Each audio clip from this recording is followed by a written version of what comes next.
I'd like to thank the organizers for this opportunity to talk about PrEPping for women looking forward. These are my disclosures. Now, of course, more than half of the world people living with HIV are women, and most of them live on the continent of Africa. We know that we are not on track for the 2030 goals for incidence. 1.3 million people acquired HIV in 2024.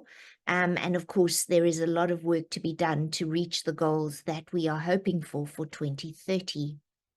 When we look at who are mostly acquiring these infections, women make up about half the new infections in the world. And of course, again, most of those infections are on the continent of Africa.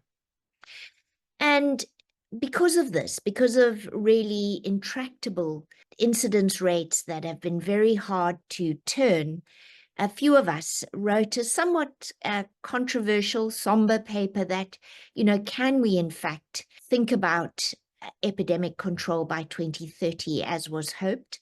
And what are some of the barriers that are stopping us doing that? And of course, what are some of the opportunities that we can invoke to get to that more clearly and more efficiently? So the first 30 years of our epidemic were quite rightly dedicated to improving treatment. And there's no doubt that huge inroads have been made in terms of care and treatment. But thankfully, in the last decade, we really have moved beyond ABC for primary prevention. And we now know that, yes, a pill a day can, in fact, very effectively prevent HIV.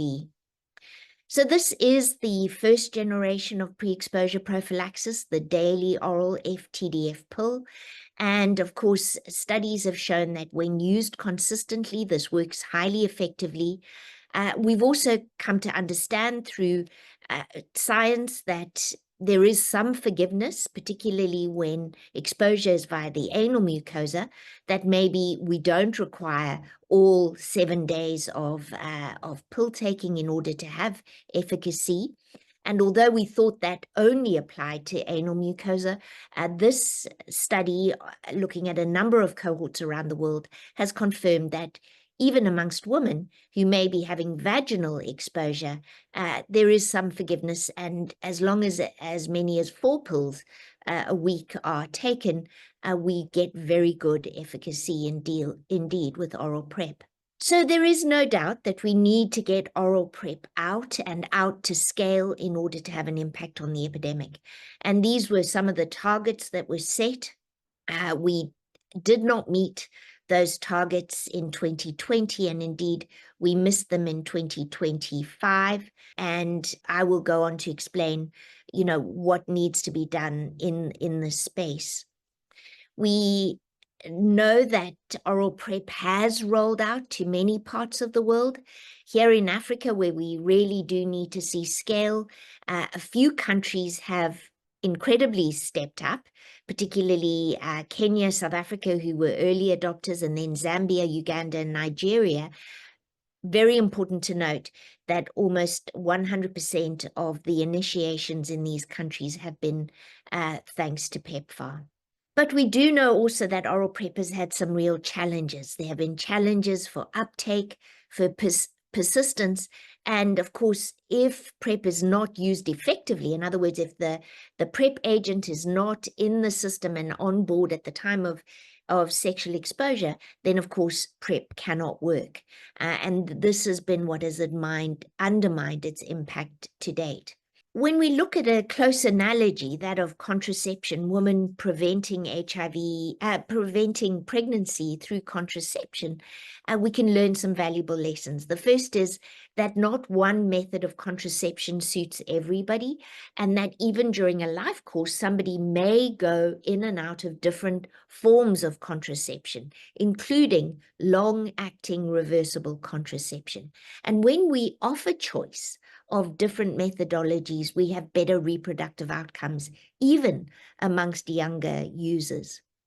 This opens the concept of providing more than one kind of modality of PrEP. And here you see women are indeed very able to choose the kind of PrEP that suits them best. So here is a study now complete looking at oral PrEP versus vaginal PrEP, and you see that adherence improved as well as effective use when women were able to choose either the dapivirine ring or oral PrEP and use it for their preference. We do also have further studies now showing us very nicely that when people are offered this concept of dynamic choice prevention, as was done in the search studies in Uganda and Kenya, we saw that biomedical covered time increased fivefold to almost 70%, with really an amelioration of incidence in these populations.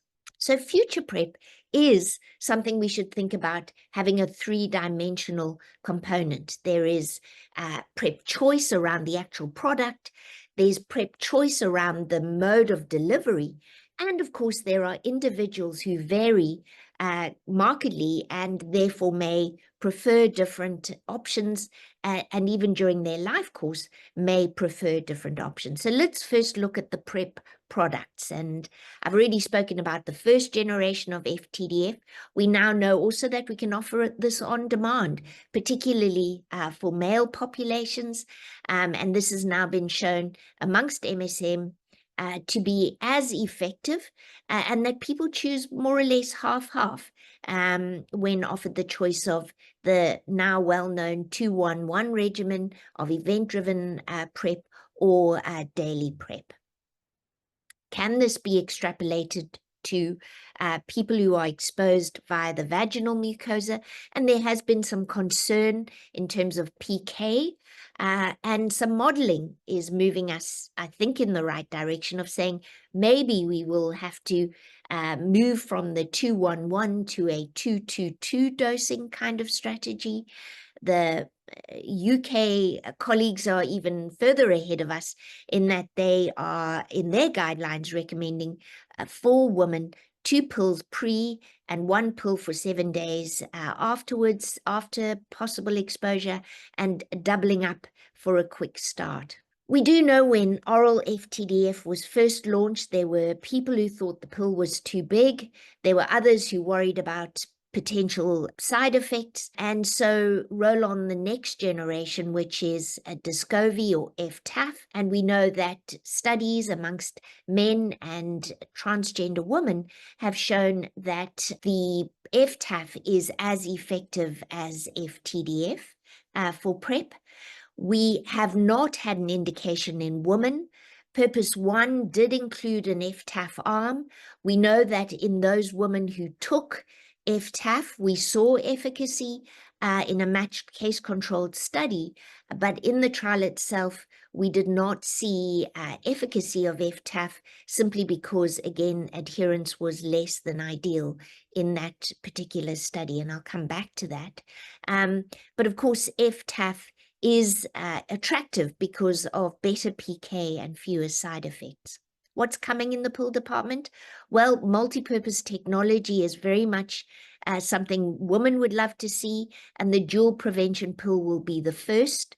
It combines 2 already approved products and is currently being manufactured, and regulatory approvals are being sought by a generic company, Viatris. There is also, of course, the monthly pill with MK8527. This is the cousin of islatravir. Islatravir having been stopped in production because of some lymphocyte abnormalities. We now have finished the phase 2, which was the dose-finding study. We do have a dose, and this particular agent, a monthly oral pill, will be moving into phase 3s in mid to late 2025. What about topical PrEP?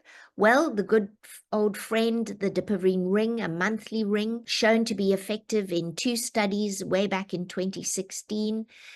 We now know also there is a longer acting dapi ring, which is 3 monthly.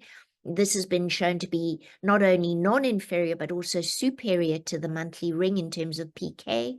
It has also been shown to be safe in pregnant women and in lactating women. And so there is hope for DAPI ring. What else is coming in topical PrEP? Well, we know that there are fast-dissolving vaginal inserts being investigated by the Matrix Consortium, a dapivirine vaginal film, and a very interesting one ring which has a pop-out where you can pop in different modalities either for contraception or for HIV prevention. Just to say, unfortunately, Matrix was a casualty of the USAID defunding, and so I think the jury is out as to the research and development of these particular modalities. Happily, the rectal douche is continuing its investigation under HPTN. Intravaginal rings are also a hope for MPT, and there are a variety of different rings under investigation through CONRAD, a transdermal patch for long-term antiretroviral or antibody release, also under investigation through CONRAD. And then let's turn to injectable PrEP. And of course, again, now been with us for some time, the cabotegravir long-acting. This is a strand transfer integrase inhibitor shown in 083 and 084 to be effective in both men, cisgender men and transgender women who have sex with men, as well as women who have sex with men. And we were shown earlier this year, last year, the ultra long-acting CAB cannot be used subcutaneously, but shows promise. This is a 4-monthly injectable agent and is moving forward in development. We do know that these injectable agents hold great hope and promise even within the vertical transmission prevention field. And this is just some modeling that you can go and see now, a published paper to show the benefits of long-acting injectable cabotegravir in pregnant and breastfeeding women and their infants. Let's turn our minds to implementation studies with cabotegravir long-acting, and I'll draw your attention to the one we are running within the Fast PrEP program. It's called Prepare to Choose. I just want to show data that people definitely do select CAB-LA when offered, but there are at least a third to a quarter of people who continue to choose oral PrEP. We see the vaginal ring a little bit pushed out when there is an option of long-acting injectable. And the reason people make their choices seem to be based mostly on lifestyle and product safety profile, as well as the options of a route of delivery. So here you can see the reasons people chose the way they chose. We do also see improved persistence with the injectable agents, and here you see participants on CAB-LA were almost 6 times more likely to persist with injectable PrEP when they chose that agent compared to oral PrEP. Turning now to the injectable 6-monthly subcutaneous lenacapavir for prevention, 2 studies showing really very extraordinary results, Purpose 1 and Purpose 2. Purpose 1 in young women in Africa, Purpose 2 young men, transgender women, and men and non-binary people all around the world who have sex with men. In Purpose 1, really no infections occurring in the len arm. In Purpose 2, just 2 infections. This is a novel HIV-1 capsid inhibitor, and as mentioned, it is 6-monthly and subcutaneous. It performed very well because, again, in the oral PrEP arms of Purpose 1, you see, although reasonable use in the beginning, the oral PrEP agents fall off in terms of their adherence over time.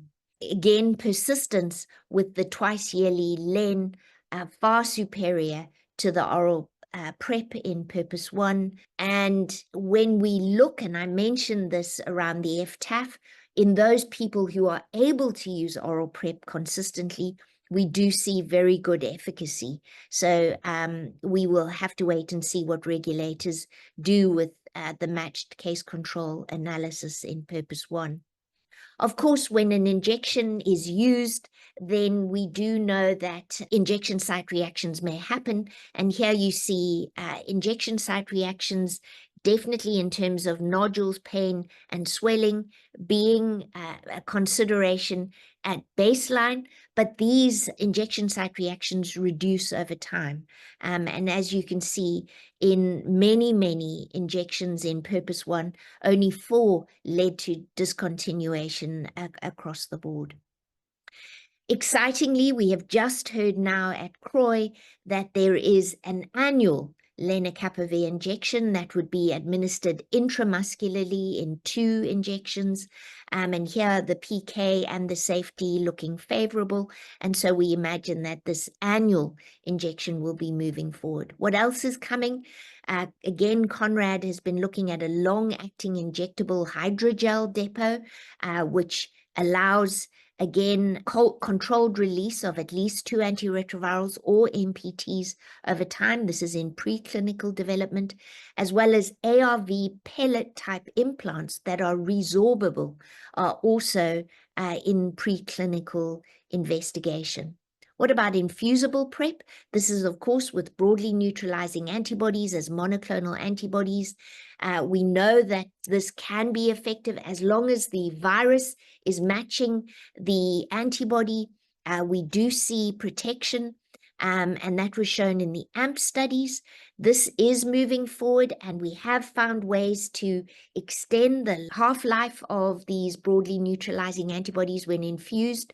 And so the concept that is moving forward is a triple antibody with the genetic modification that makes it longer acting. And those studies are expected in this year, moving into next year, as you can see here. So we really do now have quite an array of pre-exposure prophylaxis, everything from very short-acting to longer-acting, with the promise, as I say, of monthly pill and an annual intramuscular injection. So we can start to think about an a la carte menu with pros and cons for different types, depending on their safety, on drug-drug interactions, on their mode of delivery, and really can begin to offer preference and choice for people so that we have a 3-dimensional PrEP offering. Again, thinking about the PrEP product, the PrEP provision, and the PrEP personality behind the user. And here I want to call a shout out to Alzette, who has published a paper looking at profiles of PrEP users, everything from the convenient user to the social user to the independent user to the more discreet PrEP user, and each one preferring a modality and a delivery method depending on their personalities. So let's think about delivery for a moment.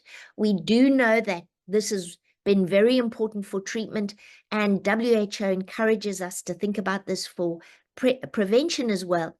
The when, the where, the who, the what of prevention delivery. We have taken this to scale in one district here in Cape Town, where we really offer PrEP in a wide way, a variety of methodologies, even couriered to their homes, at their school, in quick PrEP depots, in hairdressing salons, etc. And what we've shown is when you make PrEP very accessible, you start to see persistence increase. So you take away that barrier of not being able to conveniently access your PrEP, and people are more likely to use it. And of course, if we can get to the place, as people are doing in Sao Paulo now, where PrEP is offered in a vendor, we really do move this into an extraordinary new era. Here you see Kenya working on PrEP via pharmacies. So this is another modality, and showing that when we combine PrEP with contraception, we really can use pharmacies very effectively indeed. I'm going to spend the last few minutes talking about access and availability. Here you can see oral PrEP has now been initiated in about 8 million people around the world. The vaginal ring in just 2,000 people only in sub-Saharan Africa, and Cabolet about 25,000 people again around the world. Even so, For every one person who initiated PrEP since 2012, there have been 3 HIV acquisitions. So we are not winning the war. And Nora Rosenberg has shown some really amazing data that probably if we want to win at least or avert at least 250,000 cases amongst women in sub-Saharan Africa, we are going to have to offer PrEP to about 25 million people. So this just gives you a notion of the scale we are going to have to go to in order to get the impact we need. So how are we doing? Well, DAPI Ring is only being offered in sub-Saharan Africa, and regulatory approvals are moving out. We're expecting about 1 million to be manufactured by the end of 2026. We do know, that, as I've mentioned, that there are generics coming on board, and Kiara Health here is starting to produce DAPI Ring. We hope that the 3-monthly ring will bring down price and improve access. This is the regulatory landscape for CAB-LA, and certainly many countries are now getting on board in this regard, and there are 3 generic companies that are beginning to work towards manufacturing CAB-LA. You see them mentioned here, and this is via the patent pool, the medicines patent pool. The price has dropped somewhat, but is still probably out of the reach of most African countries. And we're expecting these numbers of doses to be produced in 2026, so just over 1 million doses.